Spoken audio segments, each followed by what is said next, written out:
মানুষের কথাই কেবলমাত্র মুগ্ধ হয় না, আচরণে মুগ্ধ হয়। তোমরা শুনেছো ইউসুফ আলাইহিস সালামের কথা, ইউসুফ আলাইহিস সালাতু ওয়াস সালামের প্রতি তখনকার নারীরা মুগ্ধ হয়েছে, অথবা ওই যে ওইখানকার আজিজে মিসর এর স্ত্রী, মিশরের তৎকালীন গভর্নরের স্ত্রী মুগ্ধ হয়েছেন কেবলমাত্র ফিজিক্যাল বিউটি দেখে, কেবলমাত্র শরীরে এই চেহারার সৌন্দর্য। নো, চেহারার সৌন্দর্য কোনো একটা সময় উইল ফেড অ্যাওয়ে, কোনো এক সময় চলে যাবে, কিন্তু চরিত্রের সৌন্দর্য will remain forever।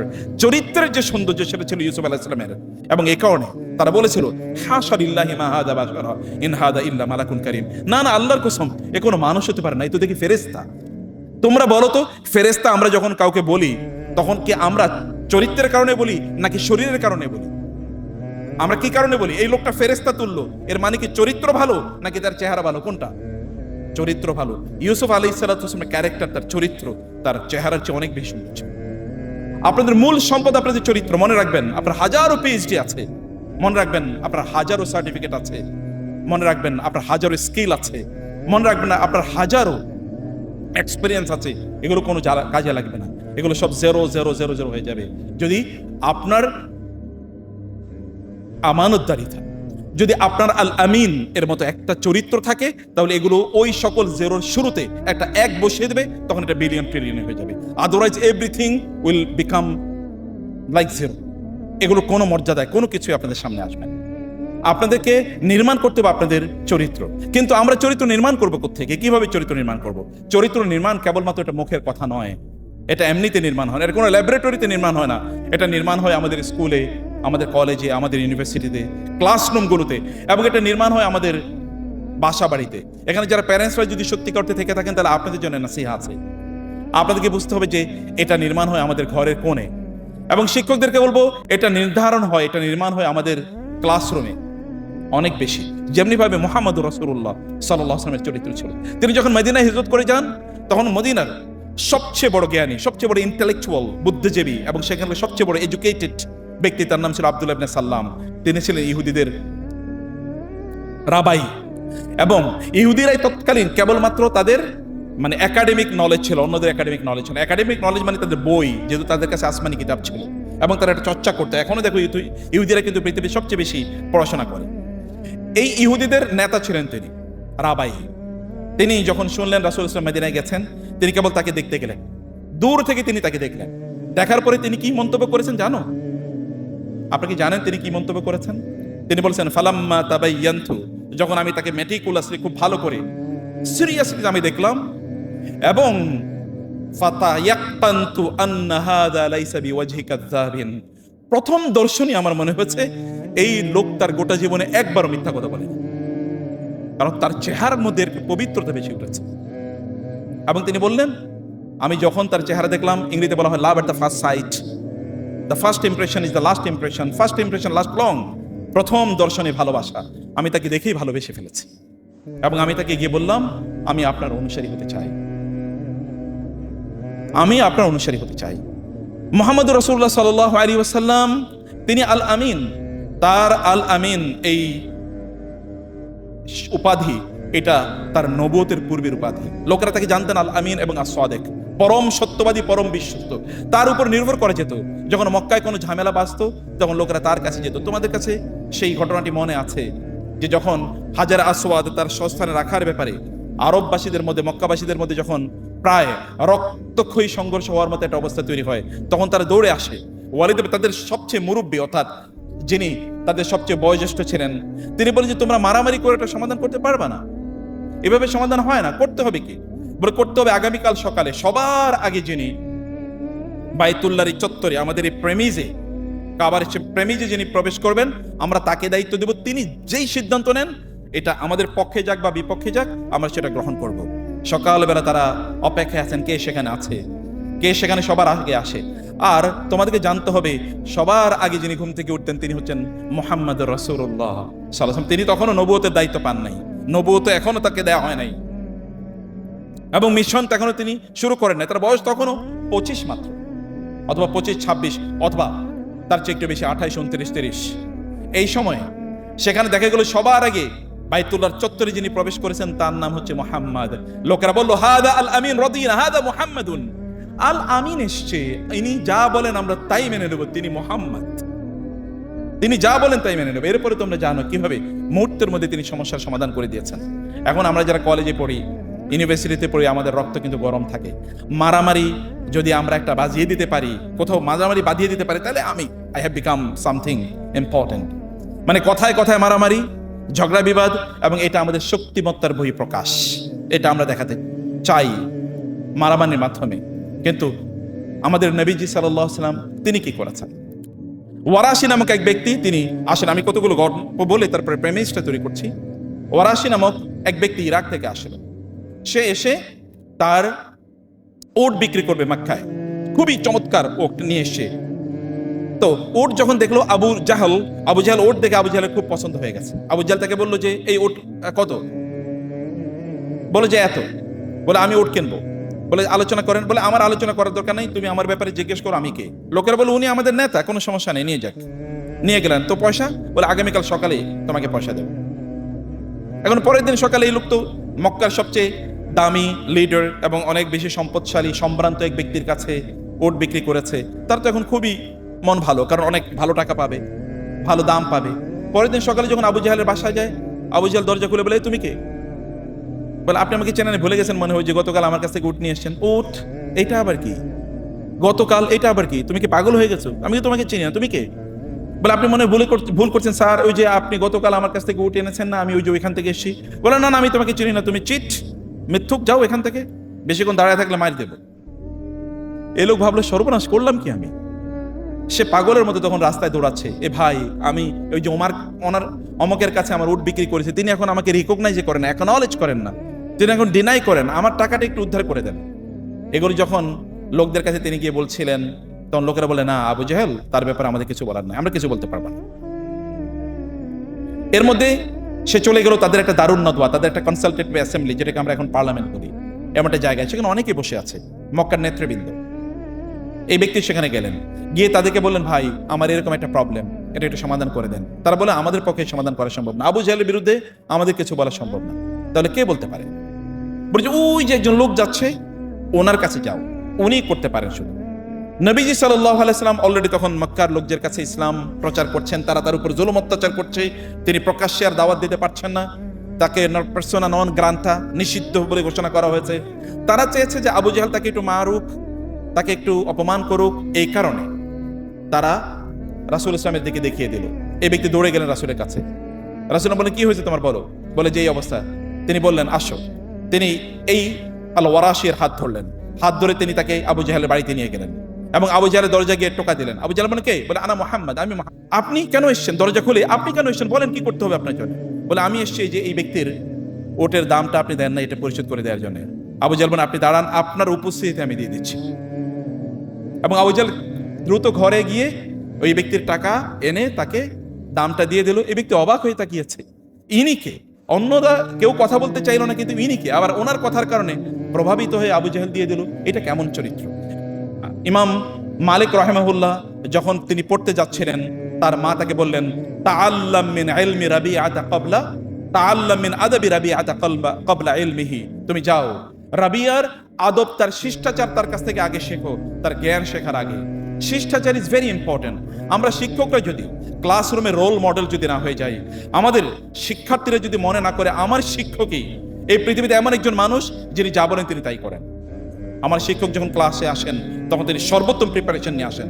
আমার শিক্ষক যখন ক্লাসে আসেন তখন আমরা তার টোন থেকে, তার আচরণ থেকে, তার কথা থেকে আমরা বুঝতে পারি যে তিনি আমাদের মধ্যে পরিবর্তন তৈরি করতে চান। আমি যেহেতু নিজেও শিক্ষক, আমি শিক্ষকদেরকে বলি, আপনি যখন ক্লাসরুমে যান তখন আপনি কেন যান? আপনার নিয়তটা পরিশুদ্ধ করুন যে আমি কিছু ভালো মানুষ তৈরি করতে চাই। কেবল information sharing is not knowledge. কেবল তথ্য দেয় নলেজের, জ্ঞানের নাম নয়। আমরা যখন ক্লাসরুমে যাই তখন তথ্য দেয়াটাকে যদি আমরা আমাদের প্রধান কাজ মনে করি, তাহলে আমরা মানুষ তৈরি করতে পারবো না। মানুষ তৈরি করতে হবে আমাদের মূল কাজ। মানুষ হিসাবে আমাদের সন্তানরা এই পৃথিবীতে আসে, কিন্তু তাদেরকে মানুষ হিসেবে গড়ে তোলার জন্য আমাদের তারবিয়া দেয়া লাগে। আপনারা জানেন যে অন্যান্য প্রাণীগুলো তাদেরও বাচ্চা হয়, সেই সকল বাচ্চাগুলো বড় করার জন্য আলাদা কোনো ট্রেনিং এর স্কুল, কলেজ, ইউনিভার্সিটির প্রয়োজন হয় না, কিন্তু মানুষের জন্য প্রয়োজন হয়। মানুষকে মানুষ হিসেবে গড়ে তোলার জন্য তারবিয়ার প্রয়োজন হয়। আল্লাহ তাআলা এই কারণে যুগ যুগ ধরে নবী রাসূলদেরকে মানুষের মাঝে পাঠিয়েছেন এবং নবী রাসূলদের উত্তরসূরি হিসাবে আল্লাহ সুবহানাহু ওয়া তাআলা আলেমদেরকে অথবা শিক্ষকদেরকে দায়িত্ব প্রদান করেছেন। আমাদেরকেও এরকম অনুভূতি নিয়ে যদি আমরা যদি ক্লাসে যাই, সেখানে যারা আমরা ইসলাম পড়াই অথবা যারা কোরআন পড়াই, যারা দ্বীন পড়াই, তাদের দায়িত্ব আরো অনেক বেশি।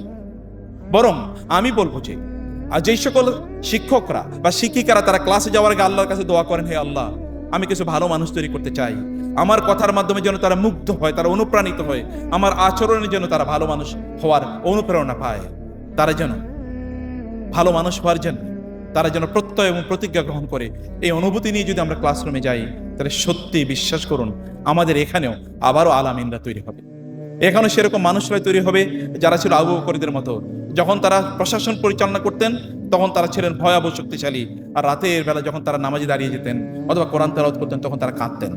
তারা ওমর রাদিয়াল্লাহু তাআলার মতো ব্যক্তি হবেন, যখন তারা প্রশাসনে যাবেন তখন তারা বলবেন যে যদি ফোরাত নদীর তীরেও অথবা যদি সেই ইরাকের কোনো প্রত্যন্ত অঞ্চলে রাস্তাগুলো মসৃণ না হওয়ার কারণে কোনো ওট যদি হোঁচট খেয়ে পড়ে যায় অথবা কোনো কুকুর যদি না খেয়ে মারা যায়, তাহলে আমি ওমরকে আল্লাহর কাছে জবাবদিহি করতে হবে। এই অনুভূতি তখন তৈরি হবে। তখন তিনি দিনের বেলা ঘুমাতে পারবেন না, মানুষকে সার্ভিস দেবেন এই ভয়ে। রাতের বেলা ঘুমাতে পারবেন না, আল্লাহ সুবহানাহু ওয়া তাআলার সাথে সম্পর্ক নষ্ট হয়ে যায় কিনা। ওমর ইবনে আব্দুল আজিজের মতো হবেন, যখন তাকে রাষ্ট্রীয় দায়িত্ব বা খেলাফতের দায়িত্ব প্রদান করা হবে তখন তিনি পড়ে যাবেন ধপাস করে ইন্না লিল্লাহি ওয়া ইন্না ইলাইহি রাজিউন বলে। তার স্ত্রী যখন তাকে প্রশ্ন করেছিল কেন হয়েছে, আপনি কেন বেহুশ হয়ে গেলেন, তিনি বলেন উম্মার এত বড় দায়িত্ব আমার কাঁধে এসেছে, আমি কি দায়িত্ব পালন করতে পারবো? কিয়ামতের দিন যদি আমার রব আমাকে জিজ্ঞেস করেন তুমি কি ঠিকমতো দায়িত্ব পালন করতে পেরেছো কিনা, তখন আমি কি বলবো? এই ভয়ে আমি বেহুশ হয়ে পড়েছি। তখন তারা এটাকে প্রিভিলেজ হিসেবে গ্রহণ করবে না, পজিশনকে তারা প্রিভিলেজ হিসেবে গ্রহণ করবে না, তারা এটাকে মনে করবে তাদের রেসপন্সিবিলিটির জায়গা। প্রত্যেকটা ক্ষেত্রে তাদেরকে জবাবদিহি করতে হবে। আলী রাদিয়াল্লাহু তাআলা আনহু আকিল যখন তার কাছে গিয়েছেন, আলী তখন আমিরুল মুমিনিন, তার ভাই যখন তার কাছে গিয়েছেন রাষ্ট্রীয় কোষাগার থেকে একটু ঋণ নেয়ার জন্য, তিনি রাতে তার অফিসে বসে লণ্ঠন জ্বালিয়ে কাজ করছিলেন। তিনি তার বললেন কে, দরজা বন্ধ করে বলেন আমি তোমার ভাই আকিল, তুমি কেন এসছো? অফিসিয়াল কোনো কাজে, রাষ্ট্রীয় কোনো কাজে নাকি তোমার পার্সোনাল কাজে? বলে আমার পার্সোনাল কাজে এসেছি। তারপরে তিনি যখন দরজা খোলেন, দরজা খোলার পরে দেখা যায় যে অন্ধকার। কি ব্যাপার, এতক্ষণ দেখলাম আলো, এখন অন্ধকার কেন? তিনি বলেন আমি তোমাকে আগেই জিজ্ঞেস করেছি তুমি কেন এসছো, তুমি বলেছো তোমার পার্সোনাল কাজে এসছো, আমি রাষ্ট্রীয় বাতি জ্বালিয়ে তোমার পার্সোনাল সার্ভিস দিতে পারি না। আকিল বলেন আমার প্রশ্ন, আমি যে জন্য এসেছি আমি পেয়ে গেছি। বলে কেন এসে তুমি তো আমাকে বলোই নি? বলে আমি এসেছিলাম রাষ্ট্রীয় কোষাগার থেকে কিছু ঋণ আপনার কাছে চাওয়ার জন্য, আর আপনি মানে এখানকার লণ্ঠন বন্ধ করে আমার সাথে কথা বলছেন, আপনি যে দেবেন না এটা আমি বুঝতে পেরেছি। মানুষ, এমন মানুষ আমাদের তৈরি করা দরকার। এমন মানুষ যদি আপনারা হতে চান, তোমরা যদি এমন একজন মানুষ হতে পারো যাদের উপর বিশ্বাস রাখা যায়, আস্থা রাখা যায় এবং তারা দায়িত্বশীল, সত্যি তিনি বুঝেন যে তার দায়িত্ব কি, তিনি যা কমিট করেন তা তিনি করেন এবং তিনি মানুষের কল্যাণে তারা নিজকে উজাড় করে দেন, কেবল আত্মকেন্দ্রিক না। এমন যদি হতে পারো তোমরা একজন, এবং তোমাদের চরিত্রে যদি এমন একটা উপাদান তৈরি করতে পারো, সমগ্র পৃথিবীর মানুষ তোমাদের কাছে কৃতজ্ঞ থাকবে। কারণ রাসূল সাল্লাল্লাহু আলাইহি ওয়াসাল্লাম বলেছেন কিয়ামতের একটা আলামত হলো এমন একটা সময় আসবে যখন বলবে ওই এলাকায় একজন আল আমিন আছে, পরম বিশ্বস্ত মানুষ আছে, অথবা পরম সত্যবাদী মানুষ আছে, অথবা নির্ভরযোগ্য একজন মানুষ আছে, ওই এলাকায় কেবল একজন আছে। তোমরা সেরকম একজন হয়ে যাও না। কেবলমাত্র চরিত্রের মাধ্যমে একজন মানুষ কিয়ামতের দিন আল্লাহ তার কাছে সবচেয়ে সম্মানিত হবে এবং দুনিয়া সবচেয়ে সম্মানিত হবে। নলেজের পাশাপাশি তোমরা সবচেয়ে বেশি জ্ঞানী হয়ে যাও, তার পাশাপাশি তোমরা সবচেয়ে উত্তম চরিত্রের অধিকারী হয়ে যাও। তোমাদের বন্ধু বান্ধবরা তোমাদের ব্যাপারে বলুক যে আমার ওই ফ্রেন্ড সে কোনোদিন মিথ্যা কথা বলে না, আমার ওই ফ্রেন্ড কোনোদিন অন্যায় করে না, আমার ওই ফ্রেন্ড তার উপর বিশ্বাস রাখা যায়, আস্থা রাখা যায়, আমার ওই ফ্রেন্ড কোনোদিন কারো ক্ষতি করে না। এরকম একজন মানুষে পরিণত হওয়া কি খুব কঠিন কাজ? কি বলো তোমরা, এটা কি খুব কঠিন কাজ? এটা কি হওয়া সম্ভব কিনা? আমরা কি আচ্ছা একজন এমন মানুষ হতে পারে না যিনি আল আমিন, যাকে আইন অথবা সিসি ক্যামেরাই কেবলমাত্র তাকে নিয়ন্ত্রণ করবে এরকম নয়। আল্লাহর একটা ক্যামেরা আছে, এই ক্যামেরা নিয়ন্ত্রণ করবে আমাদেরকে। আল্লাহর ক্যামেরা। যখন তুমি সোশ্যাল মিডিয়াতে যাও তখন তুমি কি দেখো? তখন তুমি কি দেখো? তোমাদের এখন যে সময়, আমি লাস্ট মিনিটে তোমাদেরকে কয়েকটা নসিহত করে শেষ করছি। তোমাদের এখন যে সময়, এই সময়ে তোমাদের নিজেকে তোমাদের তৈরি করতে হবে, তোমাদেরকে নির্মাণ করতে হবে, তোমাদের চরিত্র তোমাদেরকে নির্মাণ করতে হবে। তোমাদের ঘরে, তোমাদের আচরণে তোমাদের ঘরের মানুষরা পরিবর্তন হয়ে যাক, এবং তোমাদের কলেজে তোমাদের আচরণের মাধ্যমে তোমাদের সহপাঠীরা পরিবর্তন হয়ে যাক। এবং তোমাদের সমাজের লোকেরা তোমাদের ব্যাপারে বলুক, উনি তো ফেরেশতা তুলবে, এই মেয়েটা তো ফেরেশতার মতো, এই ছেলেটা তো ফেরেশতার মতো। এরকম মানুষে আমাদের নিজেদেরকে রূপান্তরিত করা দরকার। ওমর ইবনে খাত্তাব রাদিয়াল্লাহু তাআলা আনহু রাতের অন্ধকারে তিনি ঘুরে বেড়াচ্ছিলেন। এর মধ্যে তিনি শুনলেন একজন নারী তার কন্যা সন্তানকে বলছে যে দুধের সাথে একটু পানি মেশাও।